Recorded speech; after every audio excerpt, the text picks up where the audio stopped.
Boo. Ah, boo-hoo. Antony and Cleopatra. Act 1, Scene 1. Alexandria. A room. Cleopatra's palace. Enter Demetrius and Philo. Hello. Hello. Philo.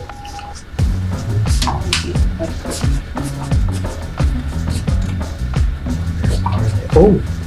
Oh. Did you cast feeling? Did you put feeling? Someone in that room? Preparedness Is all. There's so many roles in this, and if we come to somebody who is not cast, Just out jump with them. Well, I got in. Because he did 4. not give them the messenger, Philo. Oh, well, messenger's kind of my Yeah.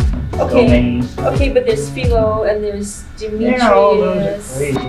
Okay, just jump. we're all on our page. Yes. Act 1, Scene 1. Yes. Enter Demetrius and Philo. And I wouldn't even bother reading my prologue. Not worth it. Okay, I'm not so gonna do I will self-titled start with service. Cleopatra. Just to tag the If it be video. love indeed, tell me how much. It's Philo. Nay, but this is dotage of our generals. Who's We're Anthony? skipping that. I am Antony. Oh, okay. Okay, we're skipping the first part. Oh, okay, sorry. Gotcha. Be love Enter. indeed, tell me how much. There's beggary in the love that can be reckoned. I'll set aboard how far to be beloved. Then must thou needs find out new heaven, new earth. News, my good lord, from Rome. Greats me the sum. Nay, hear them, Antony. Fulvia perchance is angry, or who knows if the scarce-spirited Caesar have not sent his powerful mandate to you. Do this or this, take in that kingdom and enfranchise that. Perform it, or else we damn here. How, my love? Perchance, nay, and most like. You must not stay here longer. Your dismission is come from Caesar. Therefore, hear it, Antony. Where's Fulvia's process? Caesar's? I would say both. Call in the messengers. As I am Egypt's queen, thou blushest, Antony, and that blood of thine is Caesar's homage. Else so thy clerk pays shame when shrill tongues Fulvia scolds. The messengers. Let Rome in Tiber melt, and the wide arch of the ranged empire fall. Here's my space, kingdoms are clay, our dungy earth alike feeds beasts as man. The nobleness of life is to do thus, when such a mutual pair and such a twain can do it, which I bind on pain of punishment the world to weet, who stands up peerless. Excellent falsehood. Why did he marry Fulvia and not love her? I'll seem the fool I am not. Antony will be himself. But stirred by Cleopatra now, for the love of love and her soft hours, let's not confound the time with conference harsh. There's not a minute of our lives would stretch without some pleasure now. What sport tonight? Hear the ambassadors. Fly, wrangling queen, whom everything becomes to chide, to laugh, to weep, whose every passion fully strives to make itself in thee fair and admired. No messenger but thine, and all alone tonight we'll wander through the streets and note the qualities of people. Come, my queen, last night you did desire it, speak not to us. As Caesar with it, Antony's were rise or slight. And that's what it says. That's what it says. Somebody has to jump in. So sometimes when he is not Antony, he comes too short of that great property, which still should go with Antony. I am full sorry that he approves the community that who thus speaks of him in Rome. But I still hope Better just deeds tomorrow. Just too happy. Stage voice, Cleo. Stage voice. Demetrius, stage voice. Scene 2. Enter charming Isis Alexis soothsayer. Charmian. Lord Alexis, sweet Alexis, most anything Alexis, almost most absolute Alexis. Where's the soothsayer that you praise so to the queen?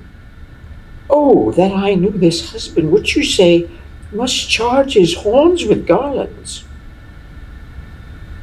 Soothsayer. Go well. Is this the man? Is it you, sir, that knows things? In nature's infinite book of secrecy, a little I can read. Show me your hand. Bring in the haggis quickly. Wine enough, Cleopatra's health, to drink. Good sir, give me good fortune. I make not but force, fierce, farce, foresee. Would it be better? Would it be better? Check this one. It's not so much Yes. that as it is I that. think your little book is too small. Look at That's your true. book. Pray then, foresee me one. Oh, I see what you do. I can't hold it. Sorry. It's nice though. Who did what? You shall be. You shall be. You shall not die. You shall not pass. It's not quite it. You shall be yet for fairer than you are. He means in flesh. Is there an iris? Is it? Oh, that's Iros. Okay. No, you shall paint when you are old. Wrinkles forbid. Vex not his quiescence. Be attentive. Hush. Hush. Hush. Ah, you that shall. I don't know if it helps any better. Try. See. Here, you shall be more. Yeah. Let's see what we got here. Oh, it looks a little better. You should be more beloving than beloved. I had rather heat my liver with drinking. Nay, hear him. Good now, some excellent fortune. Let me be married to 3 kings in a forenoon and widow them all. Let me have a child at 50 to whom Herod of Jewry may do homage. Find me to marry me with Octavius Caesar and companion me with my mistress.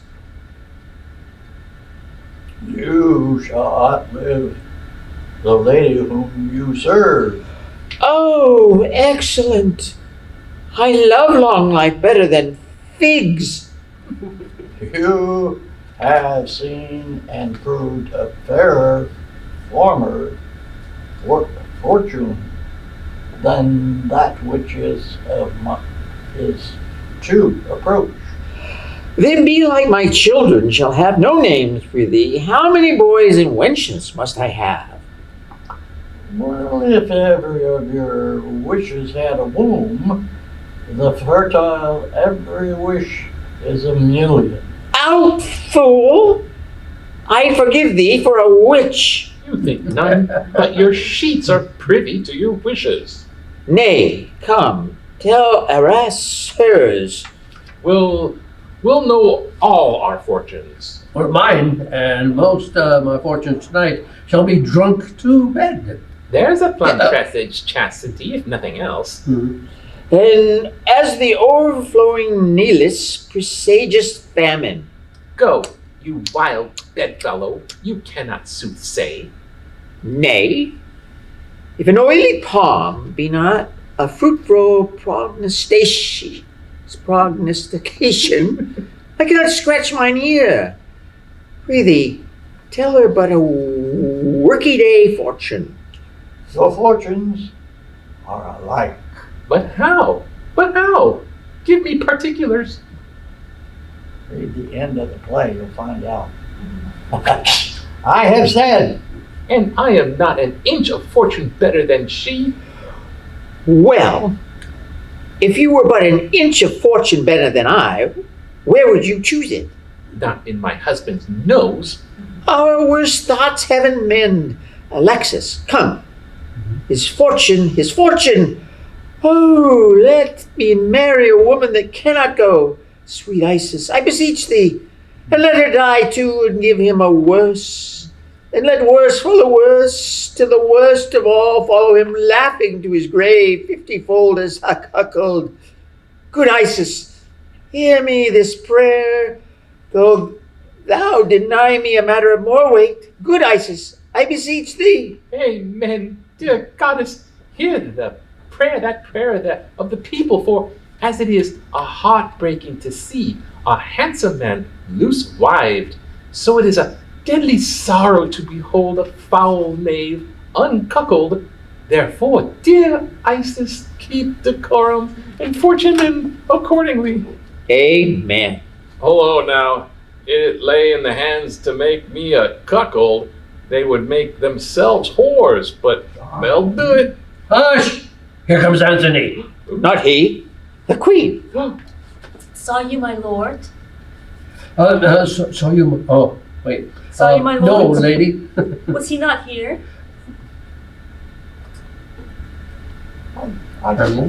Charmian. No, madam. Sorry. He was disposed to mirth, but on a sudden a Roman thought has struck him, Enobarbus.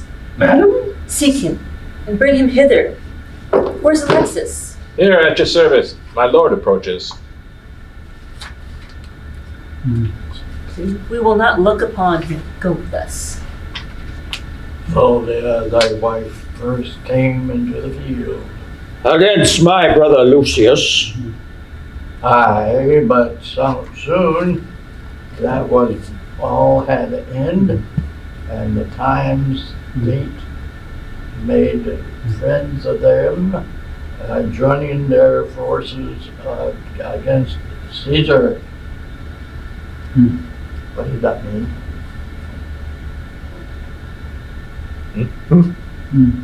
More. Who's better? Who's better issue in the war from Italy?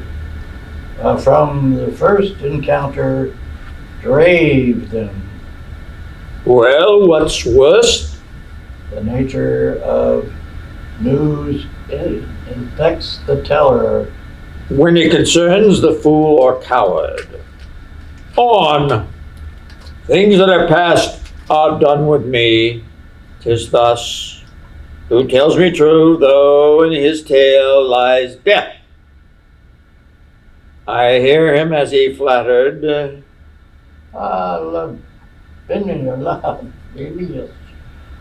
This is stiff news. Hath with the Parthian force extended Asia from Euphrates, his conquering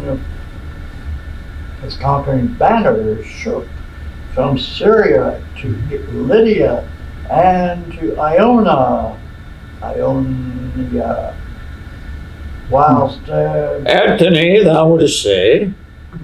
oh my lord, Speak to me, home. Mince not the general tongue. Name Cleopatra as she's called in Rome. Rail thou in Fulvia's phrase and taunt my faults with such full license as both truth and malice have power to utter. Oh, then we bring forth weeds when our quick minds lie still and our ills told us is as our earring. Fare thee well a while.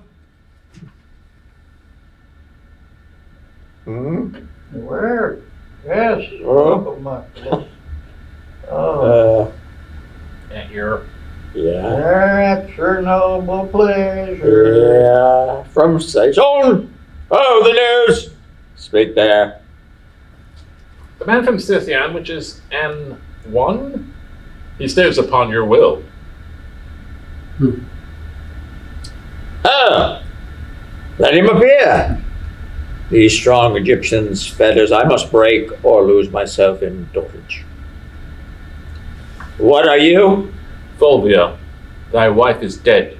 Where died she? In Sicyon, her length of sickness, what else is more serious, important thee to know, this bears. Forbear me. There's a great spirit gone. Thus did I desire it. But our contempts do often hurl from us. We wish it ours again, the present pleasure by revolution. Lowering does become the opposite of itself. She's good, being gone. The hand could pluck her back that shoved her on. I must from this enchanting queen break off 10,000 arms more than the ills I know. My idleness doth hatch. How now, in a barbarous... What's your pleasure, sir? I must with haste, run, hence. Then why then we kill all our women? We see how mortal an unkindness is to them. If they suffer our departure, death's the word. I must be gone. Under a compelling occasion, let women die. If it were pity to cast them away for nothing, though between them is a great cause they should be esteemed nothing. Cleopatra, catching, but she, but at least, wait. Okay. Methinks I have the wrong page. Wait. I'm steady. No, at least none of this dies instantly. I have seen her die 20 times upon par for poorer moment. Oh. I do think there is metal in death which commits some loving act upon her. She hath such a celerity in dying. Oh, she is cutting past man's thoughts. Alexa, no. Her passions are made of nothing but the finest part of pure love. We cannot call her winds and waters, sighs and tears. They are greater storms and tempests than almanacs can report. This cannot be cunning to her. If it be, she makes a shower of rain as well as Jove. Would I had never seen her. Oh, sir, you had then left unseen a wonderful piece of work, which not to have been blessed withal would have discredited your travel. Fulvia's dead. Sir? Fulvia's dead. Fulvia? Dead. Why, sir, give the gods a thankful sacrifice. When it pleases their deities to take the wife of a man from him, it shows to man the tailors of the earth, comforting therein that when old robes are worn out, there are members to make new. If there are no more women but Fulvia, then had you indeed a cut, and the case be lamented. This grief, and crowned with consolation, your old smock brings forth a new petticoat. And indeed, the tears live in an onion that should water the sorrow. The business she has broached in the state cannot endure my absence. And the business you have broached her cannot be without you, especially that of Cleopatra's, which wholly depends on your abode. No more light answers. Ah. No. Let our officers have notice what we purpose. All right. I shall break the cause of our expedience to the queen, and give her leave to part. For not alone the death of Fulvia with most urgent touches do strongly speak to us, but the letters too of many our contriving friends in Rome. Petition us at home, Sextus Pompeius hath given the dare to Caesar and commands the empire of the sea, our slippery people, whose love is never linked to the deserver till his deserts are past. Begin to throw Pompey the Great and all his dignities upon this son, who, I in name and power, I are them both in blood and life. Stands up for the main soldier, whose qualities going on, the sides of the world may danger, much is breathing, which like the courser's hair hath yet but life, and not a serpent's poison. Say our pleasure to such whose place is under us requires our quick remove from hence. I shall do it. Good. Scene 3, the same, another room. Enter Cleopatra, Charmian, Iris. Charmian. Charmian? Thank you. Like Sure. toilet paper. That's you. Charmin? No. Cleopatra, Charmaine, Iris, Alexis. Where is he? I did not see him since. See where he is, who's with him, and what he does. I did not send you. If you find him sad, say I am dancing. If in mirth, report that I am sudden sick. Quick, and return. Madam, methinks if you did love him dearly, you do not hold the method to enforce the like from him. What should I do? I do not. In each thing, give him way, cross him in nothing. Thou teachest like a fool, the way to lose him. Tempt him not too far. I wish forbear. In time, we hate that which we often fear. Oh, but here comes Antony. I'm sick and sullen. I'm sorry to give breathing to my purpose. Help me away, dear Charmian. I shall fall. It can't be thus long. The size of nature will not sustain it. Now, my dearest queen, Pray you, and stand farther from me. what's the matter? I know by that same eye there's some good news. What? Says the married woman, you may go? Which she had never given you leave to come. Let her not say 'tis I that kept you here. I have no power upon you. Hers you are. The gods best know. Oh, never was there queen so mightily betrayed. Yet at the first I saw the treasons planted. Cleopatra. Why should I think you can be mine and true? Though you in swearing shake the throned gods, who have been false to Fulvia. Riotous madness to be entangled with those mouth-made vows which break themselves in swearing. Oh, sweet queen. Nay, pray you seek no color for your going, but bid farewell and go. When you suit staying, then was a time for words, no going then. Eternity was in our lips and eyes, bliss in our brows bent. None our parts so poor, but was a race of heaven.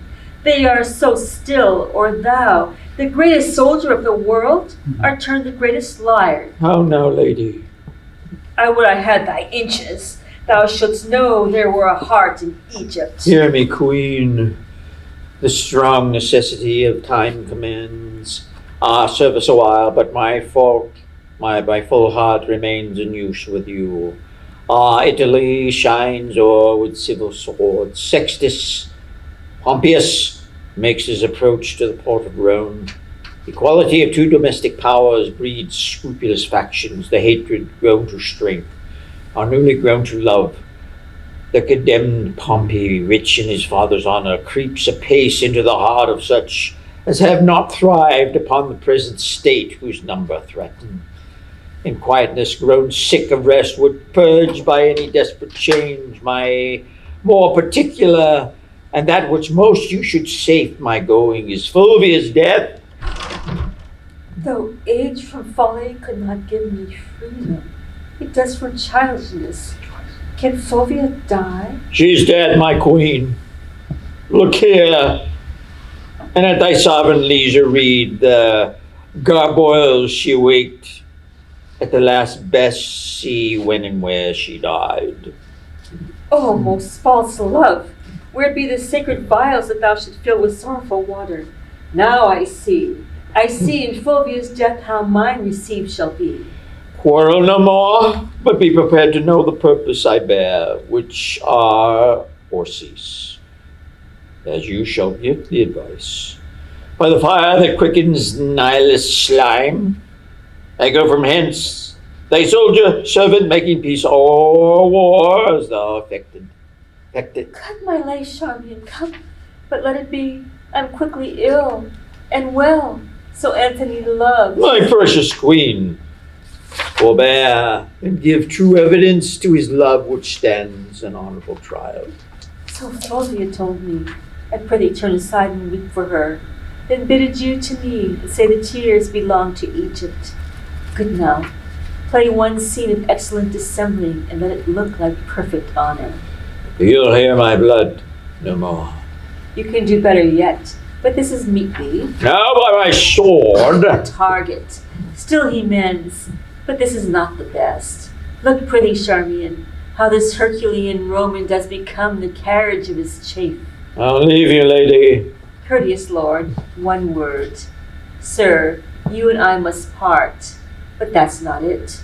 Sir, you and I have loved, but that's not it. That you know well. Something it is I would. Oh, my oblivion is very Antony, and I am all forgotten. But that your royalty holds idleness your subject, I should take you for idleness itself. 'Tis sweating labor to bear such idleness so near the heart, is Cleopatra this. But, sir, forgive me, since my becomings kill me when they do not eye well to you. Your honor calls you hence. Therefore, be deaf to my unpitied folly, and all the gods go with you. Upon your sword, sit laurel victory, and smooth success be strewed before your feet. Let us go. Come. Our separation so abides and flies, that thou, residing here, goest yet with me, and I, hence, fleeting here, remain with thee. Away. Scene 4. Rome, Caesar's house. Enter Octavius Caesar, reading a letter. Lady Lepidus, and henceforth know that it's not Caesar's natural vice to hate our great competitor. From Alexandria, this is the news. He fishes, drinks, and wastes the lamps of night in revel. Is not more manlike than Cleopatra, nor the queen of Ptolemy, more womanly than he, hardly gave audience, or vouchsafed to think he had partners. You shall find there a man who is abstract of all fault, that all men follow. I must not think there are evils ere now to darken all this his goodness. His faults in him seem as the spots of heaven, more fiery by night blackness, hereditary rather than purchased. What he cannot change than what he can choose.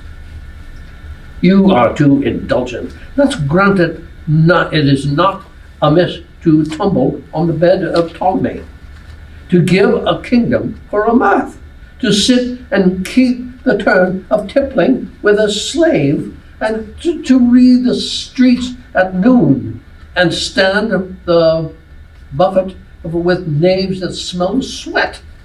Say this becomes him, as his competitor must be rare indeed, whom these things cannot blemish. Yet must Antony no way excuse his foil.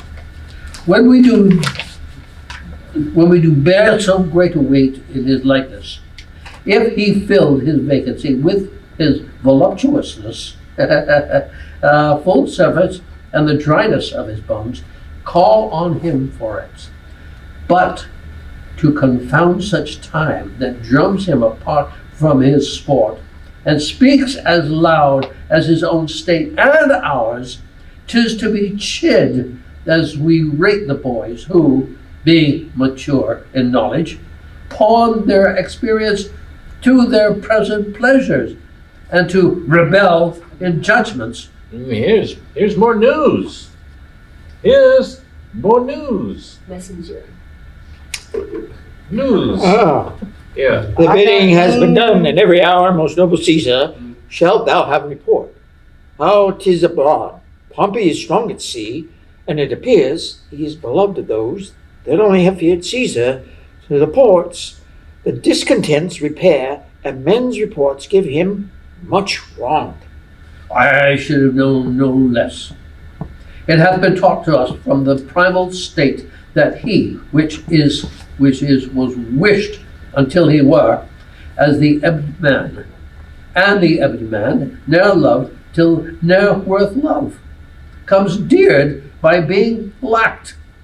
This common body, like to a vagabond flag upon the stream, comes to and back, goes to and back, lacking the varying tide, to rot itself with motion. Caesar, I bring thee word. Metacratus and Manus, famous pirates, make the sea serve them. which they ear and wound with keels of every kind, many hot inroads they make in Italy, the borders maritime, lack blood to think on it, and flush youth revolt, no vessel can peep forth, but 'tis as soon taken as seen, for Pompey's name strikes more than could his war resisted. Antony, leave thy lasciviousness to vassals. When thou once was beaten from Modena, where thou slewest Perseus and Pansa, consuls at thy heel, did famine follow, whom thou fought'st against, though daintily brought up, with patience more than savages could suffer. Thou didst drink the stale of horses, and the gilded puddle which beasts would cough at. Thy palate then did deign the roughest berry on the rudest hedge. Yea, like the stag when snow was patches sheets, the barks of trees thou browsed. On the Alps, it is reported, thou didst eat strange flesh, which some did die to look on. And all this, it wounds thine honor that I speak it now, was born so like a soldier that thy cheek so much as lanked not. 'Tis pity of him. Well, let him shames quickly. Drive him to Rome. 'Tis time we twain did show ourselves in the field.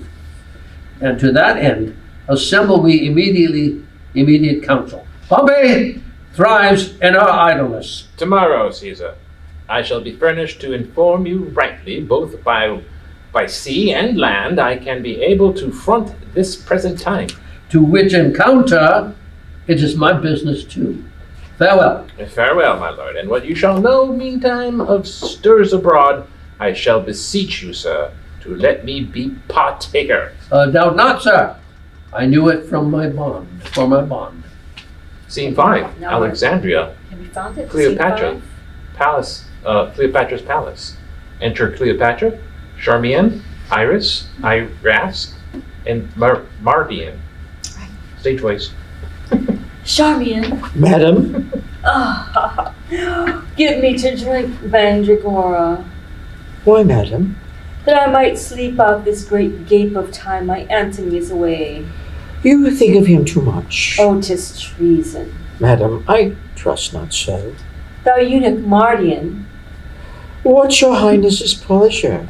not now to hear thee sing, I take no pleasure in aught a eunuch has. 'Tis well for thee that being unseminary, thy freer thoughts be not thy fourth of Egypt. Hast thou affections? Yes, gracious madam. Madam. Indeed. Not indeed, madam. Madam. But I can do nothing. We got stereo for it. Oh, boy. And but can indeed honest to be done. Yet have I fierce affectations, and think you Venus did with Mars. Belt it out. Oh, Charmian, where thinkst thou he is now? Stands he, or sits he, or does he walk, or is he on this horse? Oh, happy horse, to bear the weight of Antony. Do bravely, horse, for what's thou, whom thou movest, the demi-atlas of this earth, the arm and burgeonoid of men. He's speaking now, or murmuring. Where is my serpent of old Nile? For so he calls me. Now I feed myself with this most delicious poison. Think on me that I am with Phoebus, amorous pinches black and wrinkled deep in time. Broad-fronted Caesar, when thou wast here above the ground, I was a morsel for a monarch. And great Pompey would stand and make his eyes grow in my brow. There would he anchor his aspect and die with looking on his life. Sovereign of Egypt, hail! How much unlike art thou, Mark Antony, yet coming from him, that great medicine hath with distinct gilded thee. How goes it with my brave Mark Antony? The last thing he did, dear queen, he kissed, the last of many noble kisses, this orient pearl, His speech sticks in my heart. Mine ear must pluck it thence. Good friend, quoth he, say the firm Roman to great Egypt sends this treasure of an oyster, at whose foot, to mend the pretty present, I will piece her opulent throne with kingdoms. All the East, say thou, shalt call her mistress. So he nodded, and soberly did mount an armed gaunt steed, who neighed so high that I would have spoke with beastly dumbed by him. What was he? Sad or merry? Like to the time of the year between the extremes of hot and cold, he was nor sad nor merry. Oh, well divided disposition. Note him, good Charmian. Test the man, but note him. He was not sad, for he would shine on those that made their looks by his. He was not merry, which seemed to tell them his resemblance lay in each with his joy. But between both, oh heavenly mingle! Be'st thou sad or merry, the violence of either thee becomes, so does it no man else. Medst thou my posts? Aye, madame, 20 several messengers. Why do you send so thick? Who's born that day when I forget to send to Antony shall die a beggar. Ink and paper, Charmian. Welcome, my good Alexis. Did I, Charmian, ever love Caesar so? Oh, that brave Caesar. Be choked with another emphasis. Say the brave Antony. The valiant Caesar. By Isis, I will give thee bloody teeth if thou with Caesar paragon again, my man of men. By your most gracious pardon, I sing but after you. My salad days, when I was green in judgment, cold in blood, to say as I said then. But come, away, get me ink and paper. He shall have every day a several greeting, or I'll unpeople Egypt. Wow. Ouch. You got power there, lady. People Egypt. Oh my God. Skip the next scene and go Skipping. to Act 2. Act 2, Scene 2. Act 2, Scene 2. Rome, the house of Lepidus. Yeah, Yeah. Enter Enobarbarus and Lepidus. yeah. Ooh, I'm Lepidus. Okay. Oh, Good Enobarbarus, 'tis worthy a deed, and shall become you well to entreat your captain to soft and gentle speech. Enobarbarus. oh. Well, I'll do it. Oh, Oh, I'm sorry. I'm Oh, a big that's marvel. you. That's me. Sorry. You know. I missed it. I shall entreat him to answer like himself. If Caesar move him, let Antony look over Caesar's head and speak as loud as Mars. By Jupiter, where of Antonio's beard I would not have shaved today. 'Tis not a time for private stomaching. Well, every time serves the matter that is then burned in it. But small to greater matters must give way. Not if the small come first. Your speech is passion, but pray you, stir no embers up. Here comes the noble Antony. And yonder Caesar. if we compose well here to Parthia, hark, Ventidius. Oh, I do not know, my sinners, ask Agrippa. Noble friends, that which combined us was most great, and let not a leaner action rend us. What's amiss, may it be gently heard. When we debate our trivial differences loud, we do commit murder in healing wounds. Then, noble partners, the rather for I earnestly beseech, touch you the sorest points with sweetest terms, nor curseness grow to the matter. 'Tis spoken well. Were we before our enemies and to fight, I should do thus. Caesar, it's your turn. Welcome to Rome. Thank you. Sit. Sit, sir. Nay then. I learn you take things ill which are not so, or being concern you not. Oh, If or for nothing or a little, I should say myself offended. And with you, chiefly in the world, more laughed at than I should once name you derogatorily. Then when you sound your time does not concern me. Don't sound your name does not concern me. My being in Egypt, Caesar. What was it to you? Oh, no more than my residing here at Rome. Hmm. Might be to you in Egypt? Yes. Yes, if you there did practice on my state, you being in Egypt might be my question. How intend you practice? Well, you may be pleased to catch at some intent by what did befall me. Your wife and brother made wars against me, and their constitution was theme for you. You were the word of war. You do mistake your business. My brother never did urge me in his act. I did inquire it, and have my learning from some true reports that drew their swords with you. Did he not rather discredit my authority with yours, and make the wars alike against my stomach, having alike your cause? Of this my letters before did satisfy you. If you'll patch a quarrel, as a matter of whole, you'll have not to make it with, it must not be with this. You praise yourself by laying defects of judgment to me, but you patched up your excuses? Not so, not so. I know you could not lack. I am certain on it. Very necessity of this thought that I, your partner in the cause against which he fought, could not with graceful eyes attend those wars which fronted mine own peace. As for my wife, I would you had her spirit in such another. The third of the world is yours, which with a snaffle you may pace easy, but not such a wife. Oh, would we had all such wives that the that the men might go to wars with the women. So much uncurable ergobles.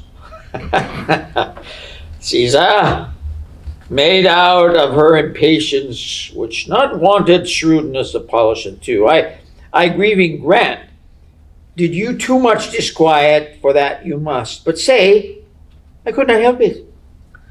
I wrote to you when rioting in Alexandria.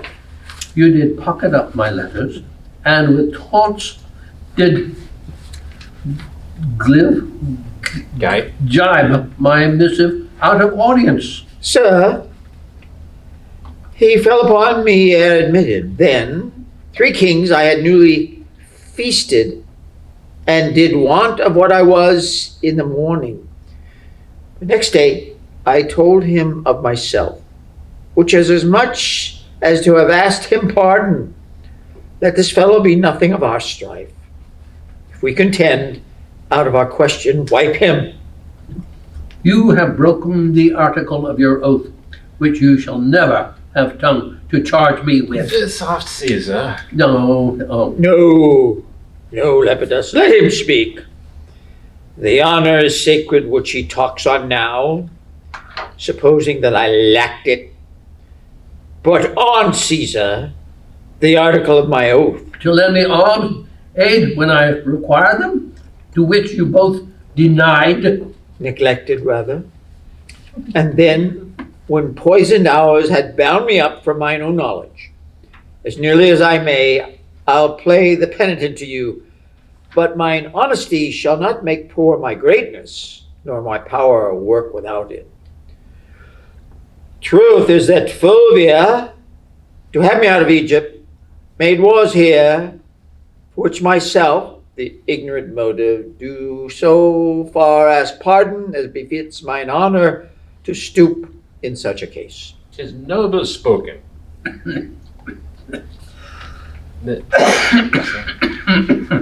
It might please you to enforce no further the griefs between ye, to forget them quite, or to remember that the present need speaks to atone you. Worthily spoken, Massenius. Or, if you borrow one another's love, for the instant you say, you may hear one no more words of Pompey. Return it again. You shall have time to wrangle in when you have nothing else to do. Thou art a soldier only. Speak no more. That truth should be silent. I had almost forgot. You're wrong, Miss Presence. Therefore speak no more. Go to then, your considerate stone.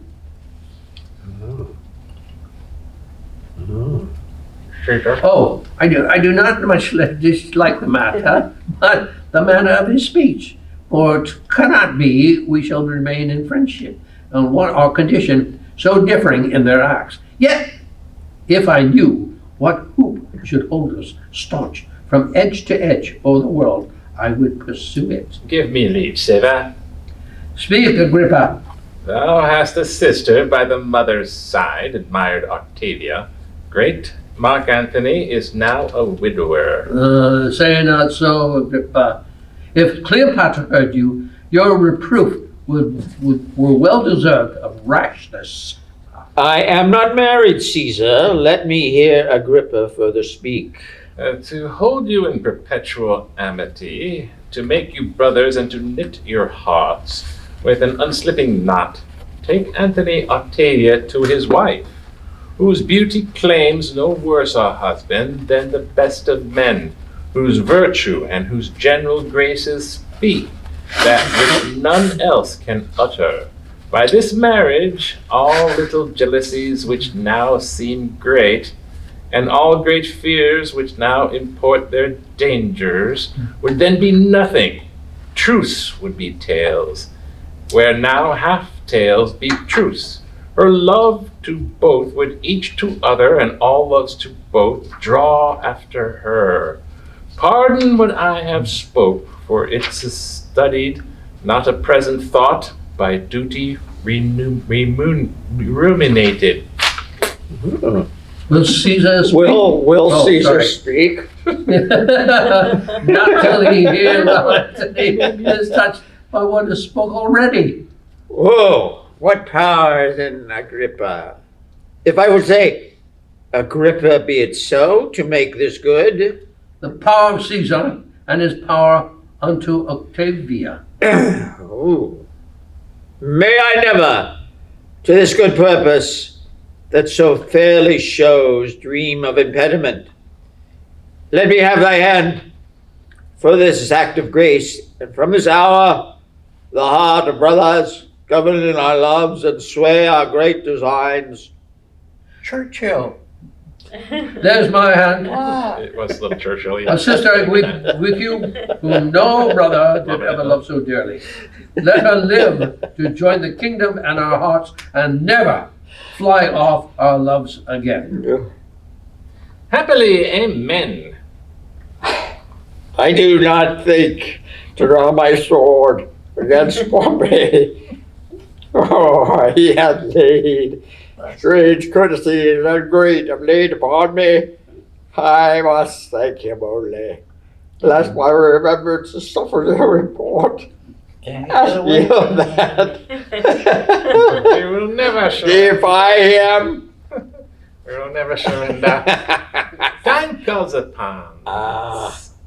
Of us must Pompey presently be sought, or else he seeks us out us. Where lies he? About the Mount Messina, What's his strength by land? great and increasing, but by sea he is an absolute master. So is the fame when we had spoke together. Haste we for it, yet yeah, we have put enough it on.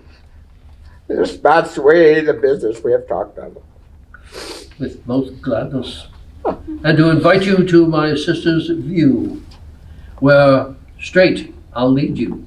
Let us Lepidus, not like your company. Excuse me. I- But you got a bug. Okay. Terrible, Anthony. Yes. Not sickness should detain me. Oh my God. Welcome from Egypt, sir. Half the heart of Caesar, worthy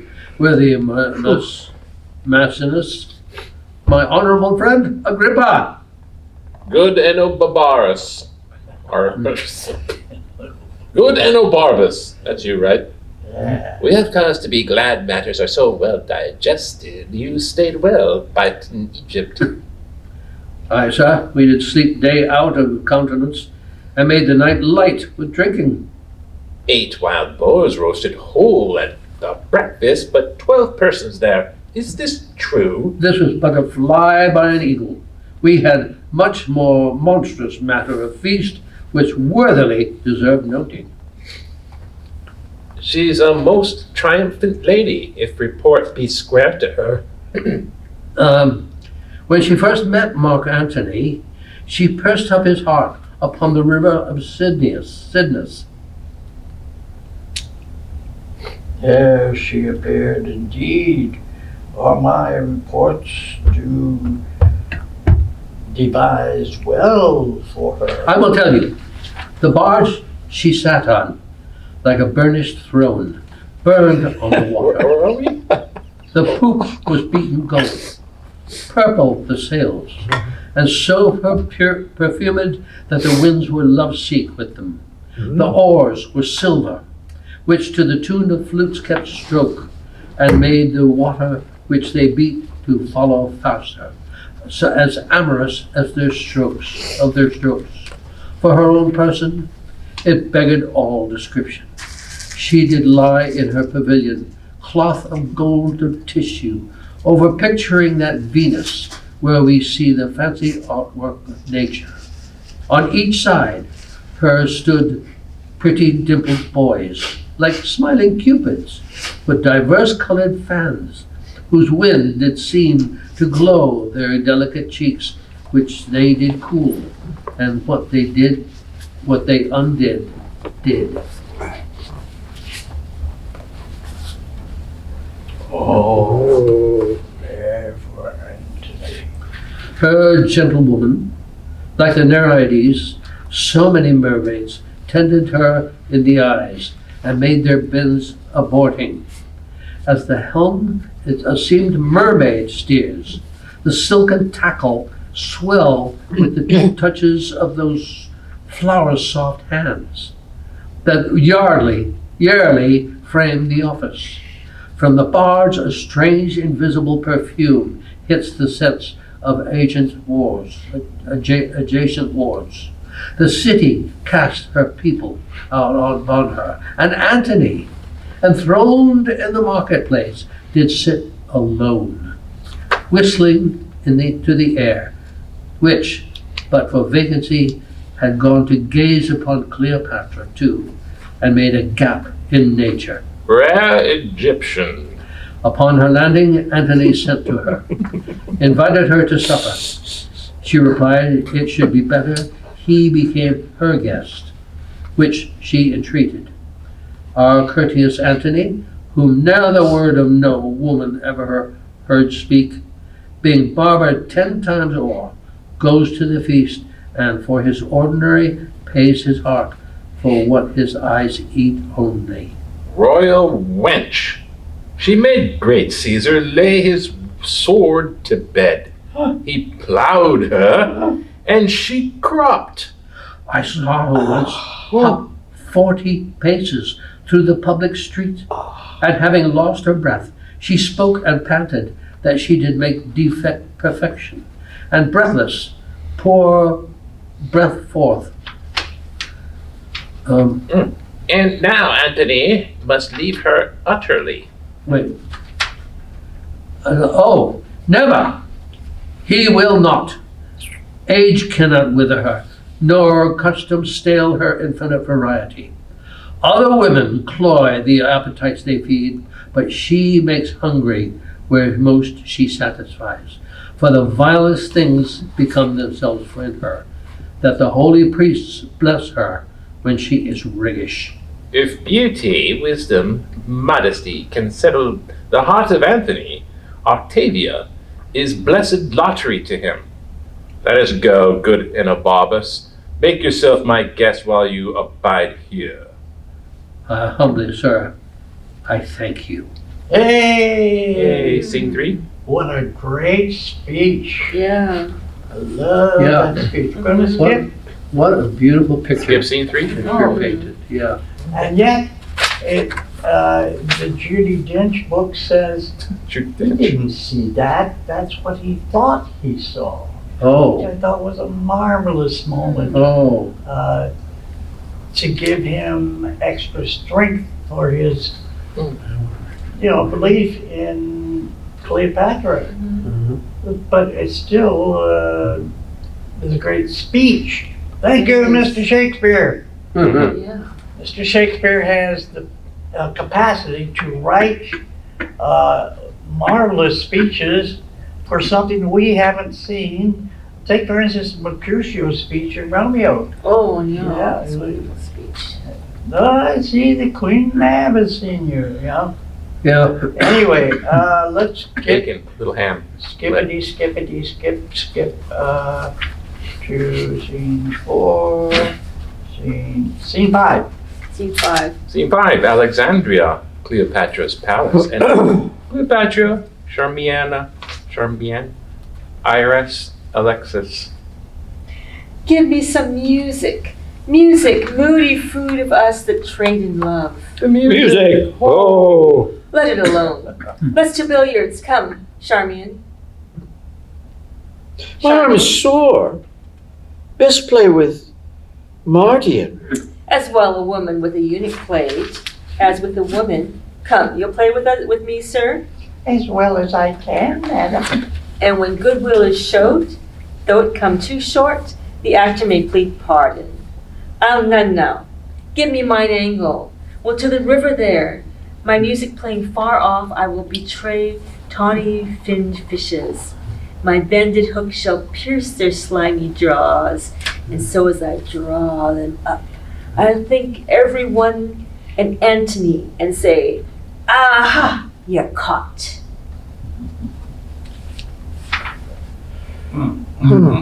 Char? Because Mary, Gone? No. It says it's Charmian. Charmian. that's you, Jim. I love you, Charmian. That's you, Jim. Who's Charmian? I was, but then Jim was reading it. No, you Line, Five. line 15. 'Twas merry when you wagered on your angling, when your diver did hang a saltfish on his hook, which he with fervency drew up. That time, oh times, I laughed him out of patience, and that night I laughed him into patience. And next morn, ere the 9th hour, I drunk him to his bed, then put on my tires and mantles on him, whilst I wore his sword Philippine. Oh, from Italy, ram thou fruitful tidings in my ears that long have been barren. Madam. Antony is dead? If thou say so, villain, thou kills thy mistress. But well and free, if thou so yield to him. There is gold, and here my bluest veins to kiss.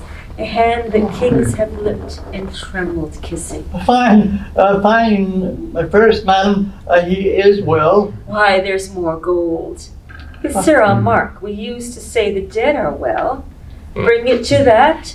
The gold I give thee I will melt and pour down thy ill-uttering throat. Oh, my good madam, hear me. Well, go to, I will. But there's no goodness in thy face, if Antony be free and healthful. So tart a favor to trumpet such good tidings. If not well, thou shouldst come like a fury crowned with snakes, not like a formal man. Oh, madam, will please you to hear me. I have a mind to strike there ere No. thou speakest.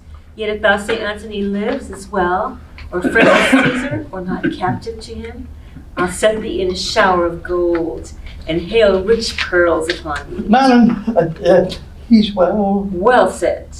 Well, and friends with Caesar. Thou art an honest man. Well,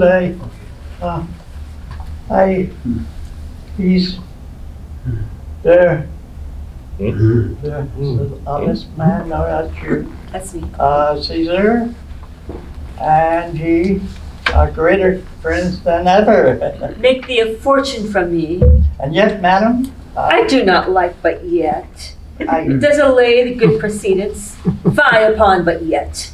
But yet is as a jailer to bring forth such monstrous malefactor. Prithee, friend, pour out the pack of matter into mine ear. The good and the bad together.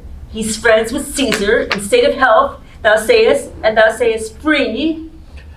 free, madam, and rats. Oh, good. Madam, no, I made no such report. He's bound unto Octavia. For what good turn? Well, for the best in the bed, best turn. I'm pale, Charmian. Madam, he's been married to Octavia. The most infectious pestilence upon thee. Ow! Oh, ow! Well, good madam, patience. What say you? Patience. Hence, horrible villain, Ow. I'll spurn thine Oh. eyes like balls before me. Ow. I'll inherit thy head. No. Thou shalt be whipped with me, with wire and stewed in brine, No. smarting in lingering pickle. Oh, madam, gracious madam, I do bring the news that made not the matter, the Say, 'tis match, not so. A providence I will give thee, but and make thy fortunes proud. The blow thou hadst shall make thy peace from moving me to rage, and I will boot thee with thy gift beside thy modesty can beg. and I am lost. Oh, where did I go? He's married, madam. Yes. Rogue, thou hast lived too long. There you go. And You don't want the bigger print? Well, I got it here, but I just That I, madam? cut those other lines and make sure. Anyway, here we go. I Neither. don't know where she is. Nathan. Sharon 93. talks a lot. Nathan, I'll run. What was your last line? Oh. Mine is Rogue, thou hast lived too long. That's what that was. Draws a Okay. knife. Now, then, I'll run. Oh, what means you, madam? I have made no fault. Oh, good madam, keep yourself within yourself. The man is innocent. Some innocent escape not the thunderbolt. Melt Egypt into Nile, and kindly creatures turn all to serpents. Call the slave again. Though I am mad, I will not bite him. Call. He is afeard to come. I will not hurt him. These hands do lack nobility, that they strike a meaner than myself, since I myself have given myself the cause. Come hither, sir. Though it be honest, it is never good to bring bad news. I have done. Give it to the gracious message, a host of tongues, but let ill tidings tell themselves when they be felt. I have done my duty. Is he married? I cannot hate thee worser than I do, if thou again say yes. He's married, madam. The gods confound thee! Dost thou hold there still? Oh, should I lie, madam? Oh, I would thou didst. So half my Egypt were submerged and made a cistern for scaled snakes. Go get thee hence. Hast thou Narcissus in thy face to me, thou wouldst appear most ugly. He is married. I crave your highness's pardon. He is married. I take no offense that I would not offend you. To punish me as to what you mean to do seems much unequal. But he's married to Octavia. Oh, that his fault should make a knave of thee. That art not what the art is sure of. Get thee hence. Oh, you The know, merchandise which thou hast brought from Rome are all too dear for me. Lie they upon thy hand, and be undone by them. Good, your highness, patience. In praising Antony, I have dispraised Caesar. Many times, madam. I am paid for it now. Lead me from hence. I faint. Oh, Iris, Charmian, 'tis no matter. Go to the fellow, good Alexis.